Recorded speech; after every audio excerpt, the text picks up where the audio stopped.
Ahora, ¿cuáles fueron las formas políticas eh, específicas del periodo? Y acá, bueno, no vamos a profundizar en este debate, pero cuando hablamos de la formación política específica del nudo central del siglo XIX en Latinoamérica, hablamos del problema del caudillismo. Acá ha habido muchos debates, afortunadamente, sobre todo en la década del 90 y un poco en los 2000, alrededor del problema del caudillismo y también a manera de crítica y superación de muchas concepciones tradicionales que había del problema del caudillismo latinoamericano, eh, porque bueno, durante mucho tiempo el caudillismo fue juzgado como, digamos, fue entendido como una especie de régimen, y además un régimen que, y acá venía el juicio de valor, encarnaba una serie de vicios de la dinámica política latinoamericana. eh, Había también una atribución de premodernidad, como que el caudillismo era el momento previo y que necesariamente había que desterrar de el sistema político de las naciones o del proceso formativo de las naciones latinoamericanas y para su modernización, para la consolidación de las naciones y la modernización de las estructuras ligadas a estas novedosas naciones, había que dejar a un lado esas, digamos, formas arcaicas de la política. Bueno, no nos vamos a meter en esta discusión. Para el que le interese, puede cursar Historia Argentina 1, donde van a ver este debate y lo van a ver muy bien y van a ver las nuevas posturas al respecto. Eh, Así que no voy a profundizar. Lo que sí, si tenemos que definir el caudillismo, era eh, un poder, digamos, un poder político y militar personal basado en la propiedad de la tierra, las relaciones de dependencia personal y la capacidad eh, de movilización además o movilización armada, generalmente por parte de un, un, miembro de la clase dominante, eh, por lo tanto, fundamentalmente un terrateniente, que probablemente hubiera tenido o había tenido participación en las guerras de independencia, que habían supuesto también un nivel de movilización militar muy alto, se habían convertido también en una forma de ascenso social para, eh, para buena parte de las clases populares, pero también herramienta del conflicto dentro de la clase dominante y había permitido la acumulación de poder político, militar y de prestigio de eh, de muchos referentes de las clases dominantes, ¿no? Su unidad de organización social básica es la hacienda, digamos. A partir de la hacienda, eh, este terrateniente con influencia política logra tender sus redes, digamos, siempre clientelares. En este sentido, nosotros como que todavía escribimos a una preconcepción en buena medida tradicional al respecto. Eh, la hacienda proporciona la base material y social para la dominación de segmentos de las masas a través de relaciones patrón-cliente, a través del control de la tierra y de la fuerza de trabajo, y a través de la transmisión de un sistema de valores autoritario, jerárquico y servil, ¿no? Eh, si podemos decir que la hacienda es el vehículo de la continuidad de las relaciones precapitalistas durante buena parte del siglo XIX en América, a través de la preservación de un régimen de propiedad latifundista, es decir, basado en altos niveles de concentración de la propiedad, el caudillismo va a ser la expresión política del poder de los hacendados, del poder político y militar de la clase terrateniente, ¿no? Y tanto la hacienda como el caudillismo, podría decirse que son como eh, un poco las dos palabras clave para hablar de organización política y económica de América Latina en este nudo central.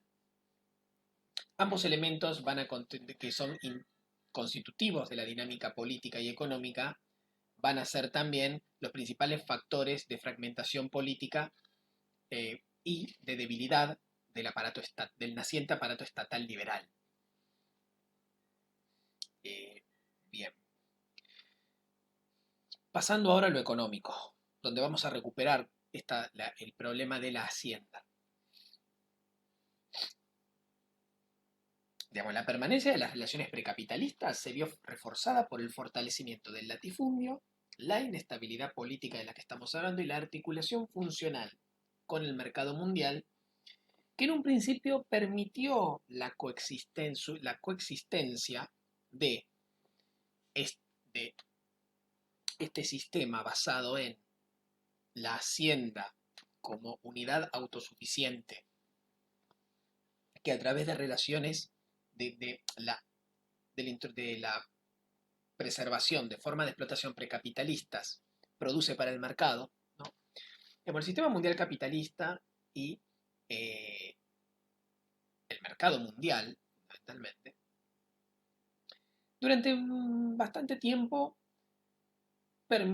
no tuvo ningún tipo de contradicción, no tuvo ningún tipo de problema con su articulación con espacios, eh, espacios económicos sociales que tenían esta dinámica en principio contradictoria con la generalización de relaciones asalariadas. ¿Por qué? Porque era funcional ese momento, a esa etapa del proceso de acumulación. Cuando se agote el ciclo de esta etapa del proceso de acumulación, van a venir las transformaciones decisivas, que son en las cuales está cifrado la consolidación de las naciones.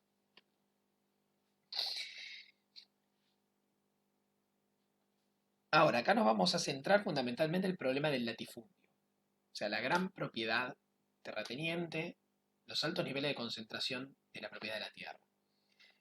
El latifundio implicó la continuidad de relaciones de dependencia personal basadas en la intervención de la coacción extraeconómica, la producción extensiva de baja productividad, los escasos niveles de inversión de capital, la conciencia rentista y autárquica de la clase dominante. Por otro lado, en lo que hacía a la formación de un mercado libre de tierras, había otros elementos que obstaculizaban su formación, como era la continuidad de la propiedad amortizada, es decir, amplias extensiones de tierra que no podían entrar a un mercado de compraventa por estar protegidas por estar protegidas políticamente, por estar protegidas por el sistema, por la legislación ligada a un sistema institucional determinado. Acá es donde entra sobre todo la Iglesia Católica. También las comunidades indígenas, pero sobre todo la Iglesia Católica, ¿no? Que era quizás la principal propietaria de tierras en buena parte de América, sobre todo en regiones como Perú y México.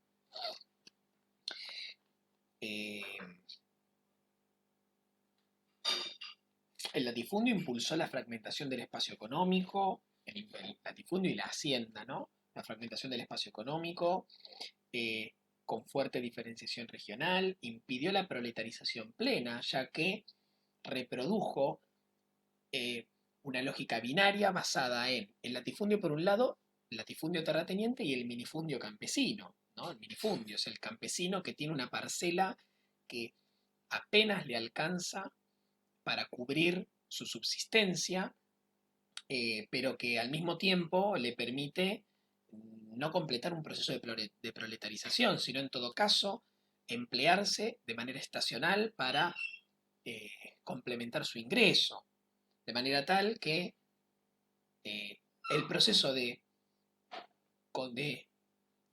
construcción de un mercado interno integrado se ve que es como digamos que es el complemento de la proletarización, no se efectiviza. Eh, a pesar de estas contradicciones que ralentizaron el desarrollo capitalista, digamos, el centro del sistema mundial continuó obteniendo excedentes, ¿no? Por medio del intercambio desigual y la intervención de mecanismos financieros, como podía ser las primeras formas de empréstito externo. En este sentido, hablamos cuando decimos que hubo articulación entre el sistema mundial y estos espacios eh, regidos todavía por relaciones precapitalistas, pero que producían para el mercado, o sea, que estaban reorientados hacia el mercado. Ahora, hacia 1870, más o menos, la continuidad de las relaciones precapitalistas y la inestabilidad política ya no ofrecían el marco adecuado para el despliegue del capital en función de las necesidades crecientes de un mercado mundial en los albores de la fase imperialista, ¿no? Ya se estaban dando los primeros pasos a partir de 1860-70 hacia la llamada División Internacional del Trabajo, la segunda revolución industrial, la expansión colonial y el proceso de exportación de capitales que nosotros vamos a ver más en detalle cuando veamos el imperialismo. O sea, estamos a las puertas de la etapa imperialista del capitalismo. Esto supone el cambio de etapa en el proceso de acumulación, el comienzo de un nuevo ciclo que tiene nuevas necesidades y para lo cual ya no va a ser suficiente la articulación funcional de amplios espacios eh, con predominio de relaciones precapitalistas que producen para el mercado a ese sistema mundial. Es necesaria la generalización y expansión, por lo tanto, de las relaciones de producción capitalistas. Que por supuesto, esto viene acompañado de, necesariamente, la formación sí, de la formación de los estados, de el despliegue de las arquitecturas institucionales y legales que trae aparejada la construcción estatal y para lo cual también se construye el Estado, eh, y las transformaciones sociales que hacen a la sociedad burguesa. Eh, Sin embargo, bueno, esta transformación en la mayor parte de América Latina no se terminaría dando por medios revolucionarios, sino por el compromiso de un nuevo bloque de dominación hegemonizado por la burguesía en alianza con el capital extranjero eh, y en la etapa imperialista. El bloque de dominación va a lograr consolidar, digamos, va a poder cumplir con todas las tareas pendientes del proceso de formación de las naciones, ¿no? Construir un Estado centralizado, eh, un mercado integrado, una economía primario exportadora, que por lo tanto pueda articularse con las necesidades del mercado mundial. Eh, Ahora bien, la matriz económico-social preexistente no fue completamente sustituida, sino que fue depurada de sus elementos más marginales, esto es, las relaciones de dependencia personal y las relaciones esclavistas, para servir de base al nuevo proceso, ¿no? Que no se va a desenvolver de la misma manera en todos los casos, pero sí van a coincidir en una vía oligárquica, dependiente y autoritaria de transición al capitalismo en el continente.